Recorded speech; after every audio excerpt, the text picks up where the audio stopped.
فضائل حرمین طیبین یعنی مکہ معظمہ و مدینہ منورہ۔ مکہ معظمہ اور کعبۃ اللہ کے فضائل بیان کریں۔ مکہ معظمہ اس انسانی ترقی کے تمام مدارج یعنی درجوں اور مراتب یعنی مرتبوں کی ایک مرتب تاریخ ہے۔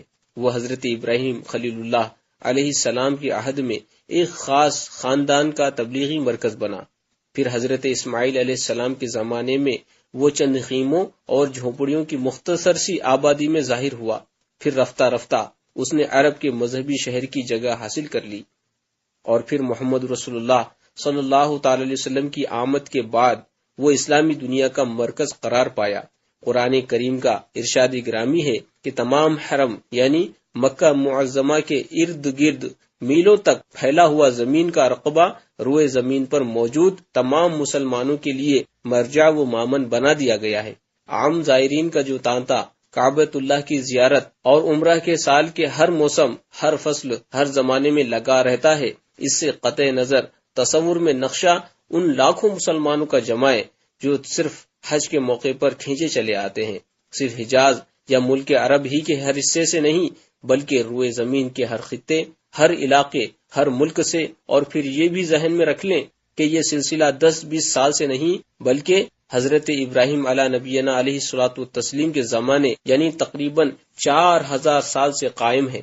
اور حرم کعبہ کا مامن اور اس کا ہر فتنہ و شر سے معمون ہونا، اور اس سے ظاہر ہے کہ صرف عمارت کعبہ یا مسجد حرام ہی نہیں بلکہ ارد گرد کی ساری زمین داخل حرم ہے، جہاں انسان کی جان لینا الگ رہا، جانور تک کا شکار جائز نہیں۔ اور یہ حکم تو خیر شریعت اسلامی کا ہے۔ زمین حرم کا مامن و مرجع امن و امان ہونا زمانے جاہلیت یعنی زمانے قبل ظہور اسلام میں بھی مسلم رہا ہے۔ بڑے بڑے مجرم مشرکوں کے دور حکومت میں بھی جرم کر کے خانہ کعبہ کی دیواروں کے درمیان آ کر پناہ پا جاتے تھے۔ حضرت ابراہیم خلیل اللہ علیہ السلام نے خانہ کعبہ کی دیواریں اٹھاتے ہوئے جو دعائیں مانگی تھی، ان میں ایک دعا یہ تھی کہ شہر مکہ کو امن والا بنا دیا جائے۔ یہ ایک معجزہ ہے۔ امن و امان کے لحاظ سے حرم کعبہ مکہ اور اس کے مضافات کی سرزمین آپ اپنی نظیر ہے۔ نہ وہاں ڈاکے پڑتے ہیں، نہ قافلے لوٹتے ہیں، نہ لاشیں تڑپتے ہیں، بلکہ خونی بھی اگر آ کر خانہ کعبہ میں پناہ گزین ہو جائے تو اسے وہاں قتل نہیں کیا جا سکتا۔ مکے کی مقدس سرزمین اور خانہ کعبہ کا اتنا احترام مشرکین عرب نے بھی ہمیشہ ملحوظ رکھا۔ حضرت ابراہیم علیہ السلام کی دوسری دعا یہ تھی کہ مکہ والوں کو پھل پھلاری کھانے کو ملتے رہیں، اور دنیا جانتی ہے کہ مکہ ایسی جگہ واقع ہے کہ ساری زمین یا سخت ریتیلی ہے یا سخت پتھریلی، بارش بھی بہت قلیل مقدار میں ہوتی ہے، اور کاشتکاری و باغبانی کو تو کوئی جانتا ہی نہیں۔ لیکن ان سب کے باوجود جتنے تازہ تازہ پھل، میوے، ترکاریاں چاہیے شہر تک میں خرید لیجئے۔ الغرض مکہ معظمہ اور خانہ کعبہ اہل عرب کے درمیان مقدس اور ایک عبادت گاہ کی حیثیت سے بہت ہی قدیم زمانے سے چلا آ رہا ہے۔ اس کی اولین تعمیر حضرت آدم علیہ السلام نے کی تھی، اور اس کے منہدم ہو جانے کے بعد از سر نو تعمیر حضرت ابراہیم و حضرت اسماعیل علیہ السلام نے قرآن کریم نے خانہ کعبہ کو سب سے پہلا معبد یعنی عبادت گاہ بتایا، اور اس سے یہ بات بھی معلوم ہو گئی کہ کعبہ بیت المقدس سے بھی قدیم تر ہے، بلکہ مکہ ہی کا دوسرا نام ہے، اور یہی وہ مقام ہے جس میں مادی و روحانی، دنیاوی اور دینی برکتیں جمع کر دی گئی ہیں۔ اس پاک شہر اور پاک گھر کی دائمی عظمت و تقدس اور برتری کا اعلان قرآن کریم میں اور احادیث شریفہ میں جگہ جگہ اور مختلف عنوانات سے کیا گیا ہے۔ رسول اللہ صلی اللہ تعالی علیہ وسلم کا ارشاد گرامی ہے کہ یہ امت ہمیشہ خیر کے ساتھ رہے گی جب تک اس حرم مکہ کی حرمت کی پوری تعظیم کرتی رہے گی، اور جب لوگ اسے ضائع کر دیں گے ہلاک ہو جائیں گے۔ یہی وہ شہر ہے جسے رحمت للعالمین صلی اللہ تعالی علیہ وسلم کا وطن اور آپ کی ولادت گاہ ہونے کا شرف حاصل ہے۔ یہیں سے اسلام کی آواز بلند ہوئی، اور یہی اسلامی تعلیمات کا پہلا مرکز ہے۔ یہی آیت بینات کی تجلیاں اہل اسلام کے سینوں کو منور و مجلہ بناتی ہیں۔ یہی وہ مبارک شہر ہے کہ جب ایک پرقوت مسیحی سلطنت کے گورنر ابرہا نے، جو یمن کا حاکم تھا، حجاز مکہ بلکہ خود خانہ کعبہ پر چڑھائی کر دی، اور اپنی پوری قوت کے ساتھ مکہ معظمہ پر فوج کشی کی تو بجائے خانہ کعبہ کے برباد کرنے کے خود ہی ماں اپنے لشکر کے برباد ہو گیا اور اس کا بنا بنایا کھیل بگڑ گیا۔ ہوا یہ کہ یک بیک سمندر کی طرف سے پرندوں کا ایک ٹڈی دل نظر آیا جن کے پنجوں اور چونچوں میں کنکریاں تھی۔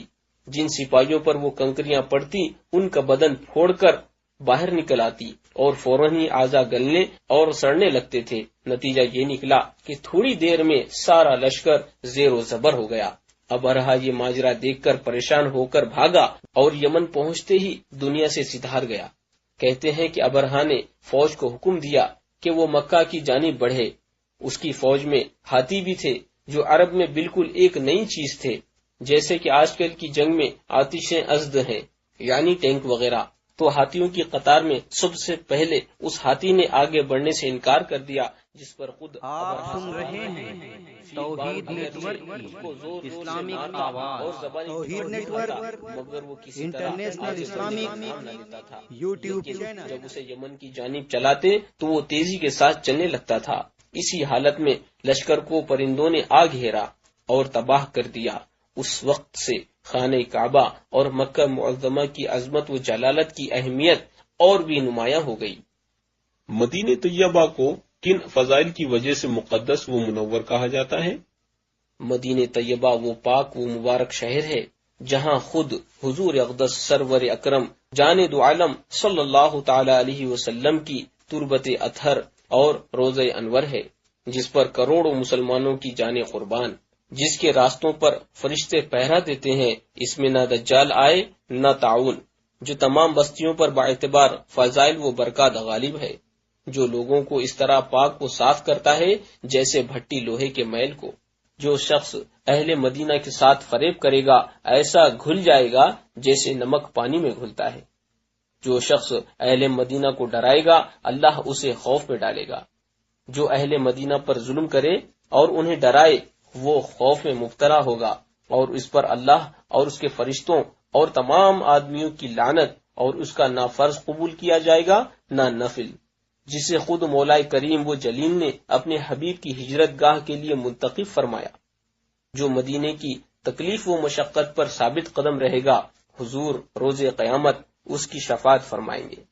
جو شخص مدینے میں مرے گا حضور صلی اللہ تعالی علیہ وسلم کی شفاعت پائے گا اور بخشا جائے گا، جس کے لیے حضور صلی اللہ تعالی علیہ وسلم نے دعائیں فرمائی کہ الہی تو ہمارے لیے ہماری کھجوروں میں برکت دے، ہمارے سا و مد یعنی 2 پیمانے میں برکت دے، ہمارے مدینے میں برکتیں اتار۔ یا اللہ بے شک ابراہیم تیرے بندے، تیرے خلیل اور تیرے نبی ہیں، اور بے شک میں تیرا بندہ اور تیرا نبی ہوں۔ انہوں نے مکہ کے لیے تجھ سے دعا کی اور میں مدینے کے لیے تجھ سے دعا کرتا ہوں، اسی کی مثل جس کی دعا مکے کے لیے انہوں نے کی، اور اتنی ہی، اور یعنی مدینے کی برکتیں مکے سے 2 چند ہو یعنی دگنی ہو۔ یا اللہ تو مدینے کو ہمارا محبوب بنا دے جیسے ہم کو مکہ محبوب ہے، بلکہ اس سے زیادہ، اور اس کی آب و ہوا کو ہمارے لیے درست فرما دے، اور اس کے سا و مد میں برکتیں عطا فرما، اور یہاں کے بخار کو منتقل کر کے جوحفہ میں بھیج دے۔